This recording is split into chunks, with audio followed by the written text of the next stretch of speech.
Inform, investigate, inspire. This is News 3 This Morning. Hey, good morning at 6:30. I'm Blaine Stewart. And I'm Erin Miller. A lot to fill you in on this morning. A place of horrific tragedy, now renovated and reopening its doors. A live look at our team coverage, and it continues at the Walmart in Chesapeake this morning. Our Anthony Sabella bringing us the real, heartbreaking stories from families of the shooting victims, including how one local mother is remembering her son. And News 3 anchor and investigator Jessica Larche is out in the community for us this morning, looking further into the impact of mass shootings in the workplace. Before we check in with Jessica, let's get a quick check of first warning traffic and weather. We'll start with Miles to see what's happening outside right now. Yeah, a comfortably cool morning for us. Most of us are in the 50s. We're seeing a nice sunrise out there, and the winds are starting to relax as we go through this morning. That'll be a big change from yesterday. So just look at your day planner. From the 50s this morning, headed back to the mid-70s this afternoon. A little bit warmer inland, a little bit cooler right on the coast. A big warm up for the end of the week. 80s are on the way. Let you know how long this warm stretch will last. Coming up in just a few minutes.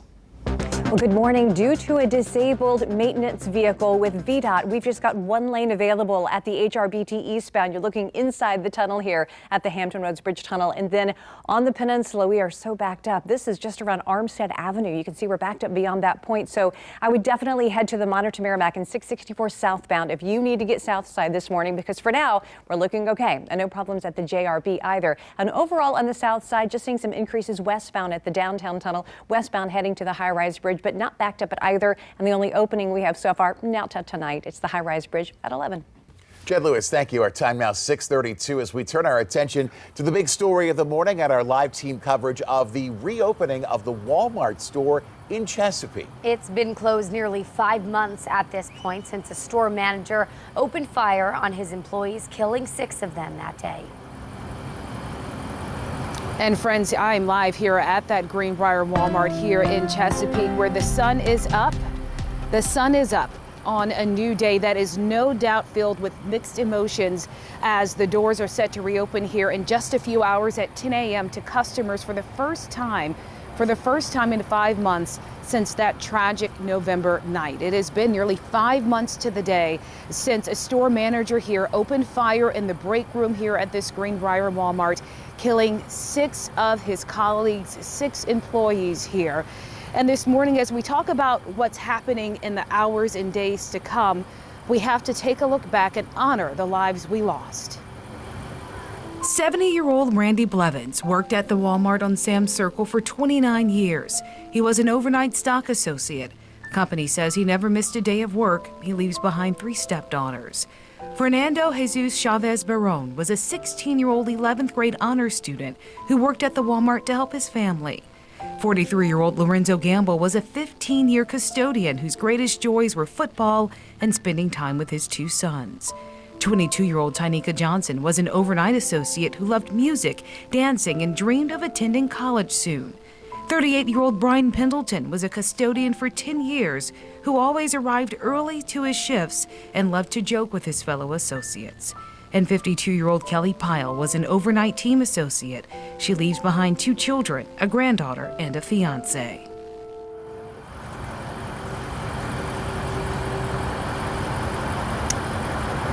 And this day is no doubt going to be difficult for the families of the people we lost here on that November night 5 months ago.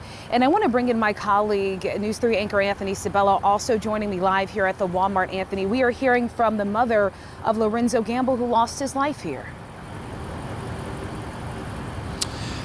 Exactly. Actually, it was our colleague Jessica Pari Cruz, News 3 anchor, who was invited into the home of Lorenzo Gamble's mother. They sat down and spoke ahead of today's reopening. They talked about Lorenzo's life, but also about Walmart's response to the mass shooting. Now, when Pari was invited into the home, I'm told Linda Gamble took her around the house and showed her all the pictures that she had still up of Lorenzo. She had pictures hanging everywhere. Mrs. Gamble told Pari she has not been back to this Walmart. You know, so much coverage has happened in the last 5 months, and she says she has not been here to the site. She has no plans on ever going back to any Walmart location, in fact. No, I don't plan to use Walmart anymore. I just can't do it because I think my son should have been alive today. If it wasn't for the situation that things have, that he was a problem manager, he should have been, and everybody was complaining about him, it should have been taken care of. But it seemed that it wasn't taken care of. Now, most of the victims' family members and friends that News 3 spoke with say they still weren't ready to talk, and they were not even ready for this store to reopen today. But here we are. Pari did show Mrs. Gamble video that she took of the memorial, but Gamble told us that she did not like it. And Jessica, that memorial is over my left shoulder now. Folks can see it back there. It's kind of in one of the corners of the exterior of the store. It's a pavilion with some benches. There's a plaque on there honoring the memory of the lives lost. But Mrs. Gamble said she believed that the memorial should be something different. She also said that she felt like this reopening was a slap in the face and that Walmart should have done something for the family. So certainly lots to unpack as we continue to cover the reopening of this Walmart 5 months later. We're live here in Chesapeake. Jessica? Anthony, and that is going to be a big theme of today, just a mix and range of emotions and no doubt coming from the families who lost loved ones are going to have some very strong emotions today, as will many members of our community and those who survived that horrific night here nearly 5 months ago to the day. You talked about the memorial behind you. Starting at 9 a.m., we're going to get a better look at that memorial and see exactly in detail what the memorial looks like. And one of the ways Walmart has tried to move forward since the mass shooting is remodeling the inside of the store. So right now you're taking a look at some video from earlier this month of crews getting that equipment together to remodel the inside of the store. So stay with us at 10 a.m. At 10 a.m. on WTKR.com, you will see those images of what this Greenbrier Walmart looks like today. And also our colleague News 3 anchor Pari Cruz did a special tour. She did a special tour inside this Walmart. She will be joining me here live for News 3 at noon as she walks us through what the Walmart looks like here today, guys. All right, Jessica Larche live with our team coverage this morning. It is 6:37. Remember, on News 3 this morning, we are streaming on your smart connected TV. No cable needed when you have our free streaming app. Download it now on Apple, Fire, Roku, and Android TV. We're back with first morning weather and traffic next.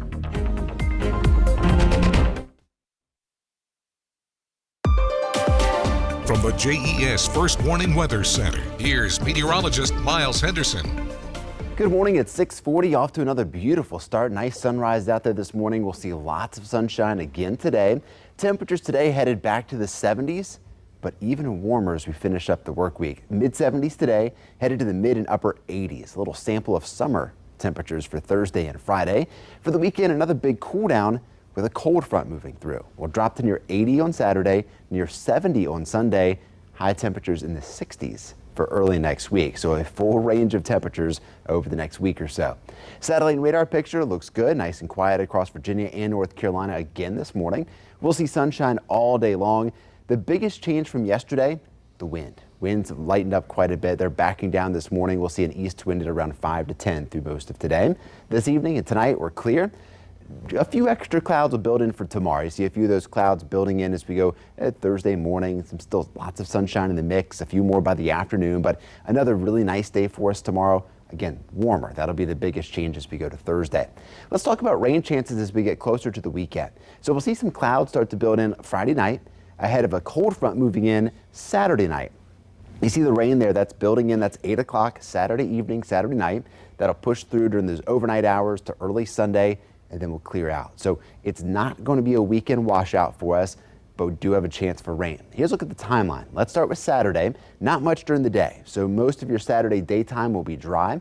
We'll see about a 30% chance by 6 o'clock, but jumping to that 70% chance by 9 o'clock. So after sunset, rain chances go up Saturday. Sunday early morning, 6 a.m., we may see some showers left over, but then quickly drying out. Not much to speak of by the afternoon. So again, a big chunk of the day Sunday should be dry as well. As far as numbers, most of us will see about a ½ inch of rainfall between Saturday night and Sunday morning. This is good news. We do need some rain. We're a little on the dry side, so if these numbers went a little higher, that would not be a bad thing for us. But of course, the timing not the best when it comes to weekend. Here's a look at today. Sunny skies, that cool start. Most of us are in the 50s. Back to the 70s this afternoon and not as windy as yesterday. That big warm up into the 80s, sunshine with just a few extra clouds for Thursday and Friday. For the weekend, that chance for showers and storms Saturday night. There's a couple leftover showers Sunday morning and then we'll clear out again. Check out the cool down for next week. High temperatures falling to the 60s for Monday and Tuesday. Good morning. It's 6:43 with first warning traffic, and because of a disabled maintenance vehicle with the Virginia Department of Transportation, we've got major delays eastbound at the Hampton Roads Bridge Tunnel. You can see we are backed up beyond LaSalle Avenue for those trying to get to the south side. It's because it's been blocking one lane since about 5:30 this morning, and we were told right off the bat that it could take about 2 hours to clear. So I would still head to the Monitor Merrimack Bridge Tunnel despite now seeing some delay as a result of folks diverting. Now we're slowing from around Roanoke Avenue, so you will encounter some slowdown. No problem here at the James River Bridge, and getting to the peninsula, we're okay at all three of our connectors. 564, just seeing some delays right up around the gate itself. Still looking pretty good here at the downtown tunnel at Berkeley Bridge, but you can see we are picking up inside the westbound tunnel. And a reminder about what we have going on in Chesapeake. Sign inspection and repairs going on, so alternating lanes will be happening. The expressway northbound. Yesterday was southbound, right up around the toll plaza. Today between 8 and 5. You are waking up to a special edition of News 3 this morning. We are live in Chesapeake. I'm Jessica Larche here at the Walmart in the Greenbrier community of the city, where for the first time in 5 months since the mass shooting took 6 lives of employees here, they are reopening their doors to customers.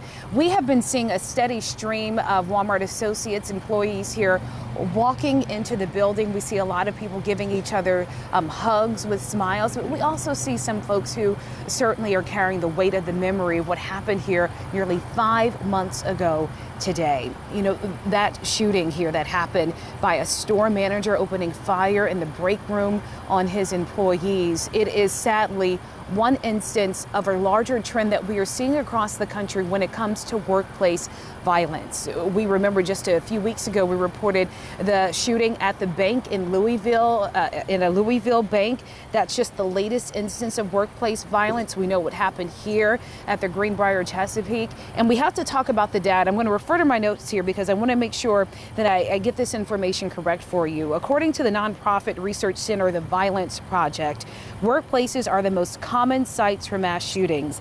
In fact, between 1966 and 2021, there were more than 50 shootings at workplaces across the country. And we know the shooting at the Virginia Beach Municipal Center in 2019 that took 12 lives was a part of that number. The violence at workplaces between 1966 and 2021 accounted for more than 30% of all mass shootings during that time period. And researchers say the biggest motivator behind the attacks are employment-related issues like termination. We talk about the workplace violence that happened here, that mass shooting nearly 5 months ago today. We learned that the shooter here, the store manager, purchased the weapon that he used on his employees just hours before the shooting happened here. And that really reignited a debate about gun purchase waiting periods here in the state of Virginia. I shared with you in my special report earlier this year that Virginia does not have a waiting period on gun purchases once you pass the background check. The state delegate Cliff Hayes, who actually represents this district, this Walmart is within his district, he introduced legislation in this previous General Assembly session to impose a 3-day waiting period on gun purchases in the Commonwealth. But opponents say, like the owner of Bob's Gun Shop, they say waiting periods pose a threat to gun rights. The waiting period thing is something that actually, I believe, could have affected the outcome here. We deal with on a daily basis people that have had stuff happen to them the night before, their house has been broken into, or where they're truly in fear for their life, where they've got a situation where they need a firearm, and for somebody to say, hey, you got to wait 3 days to protect yourself, there's another side to that argument. And as we have reported here on News 3, that measure to impose gun purchase waiting periods in Virginia, it failed. It never even made it out of committee. There's a lot to unpack here today as the Walmart here reopens to customers for the first time since the mass shooting 5 months ago.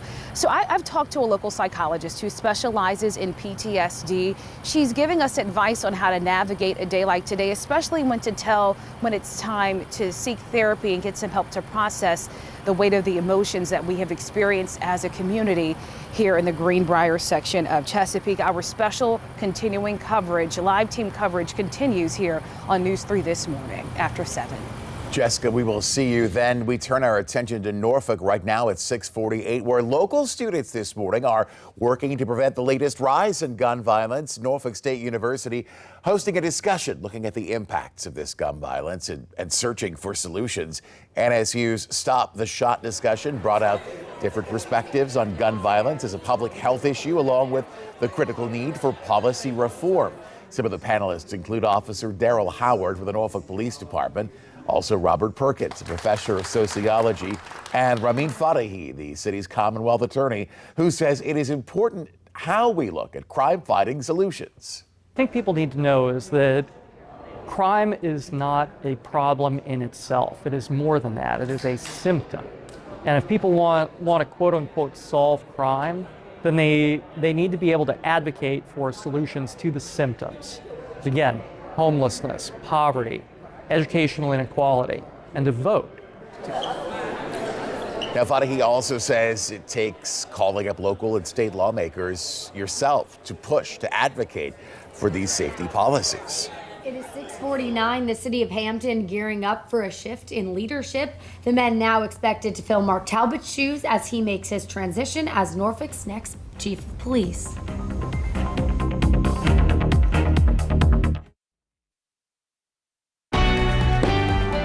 6:52, three things to know to start your day. One of the men charged in the violence at the Virginia Beach ocean front in March 2021 has pleaded guilty in court. There were 3 shootings that night, killing 2 and injuring 8 more. Eman Adams pleaded guilty to 2 felony charges and 2 misdemeanors.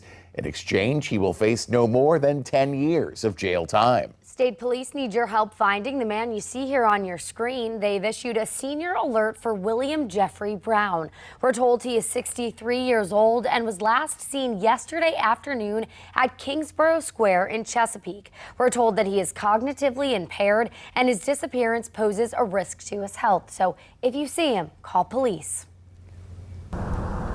Today is a really big day for our rural communities. A brand new mobile healthcare clinic is opening and will drive all around Franklin and Southampton County for 4 years, providing free healthcare to people who need it most. Speaking with residents out here, it takes them all day to go to the doctors, and then that means they just don't go, and we can't have that. So coming up on News 3 this morning, we're going to speak with organizers of the new clinic and get an up-close look at everything it has to offer. 6:53 now. The city of Hampton is preparing to lose Chief Mark Talbot as he goes across the bay to become Norfolk's new chief of police in May. The city has now announced a new interim chief of police. According to the Hampton Communications Office, Deputy Chief Orrin Gallup will fill the position for now. Assistant Chief of Police Kenneth Ferguson will serve as interim deputy chief.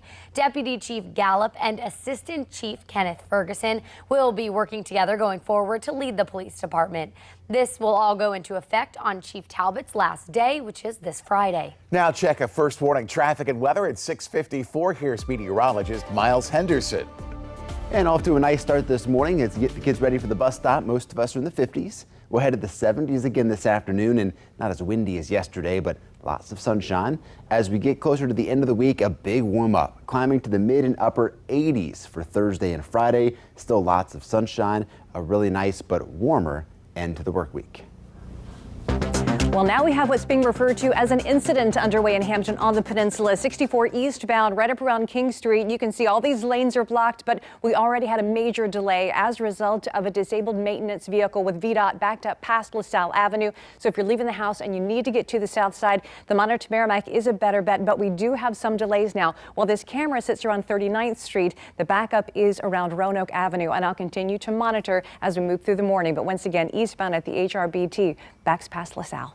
Jen Miles, thank you. Your first warning team there. At 6:55, News 3 this morning continues for the next 2 hours. You can find us over the air on cable or satellite until 9 o'clock this morning. Also, don't forget, always live on your phone, computer, or smart TV with our News 3 streaming app. And our in-depth coverage, the big story of the day, the reopening of the Walmart in Chesapeake, continues next at 7 with News 3 anchor Jessica Larche live in the community.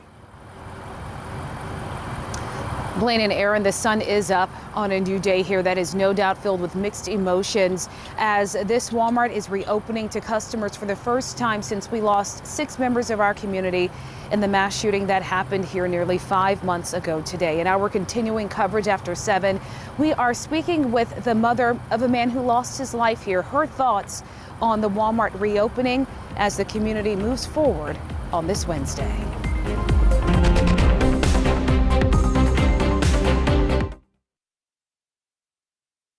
6:59 this morning, the Walmart, where 6 people were killed in a mass shooting in Chesapeake, is set to reopen in a matter of hours. Coming up this morning after 7 o'clock on News 3, anchor and investigator Jessica Larche is out in the community bringing you live team coverage when it's happening and the way the store will honor the lives lost. Also coming up with our team coverage, News 3's Angela Bohan showing us how nearby businesses, the ones close to that Walmart in the community, feel about that reopening. A special edition of News 3 this morning continues next at 7 o'clock. We hope you'll join us for that. If you're watching on WTKR, CBS Mornings starts right now.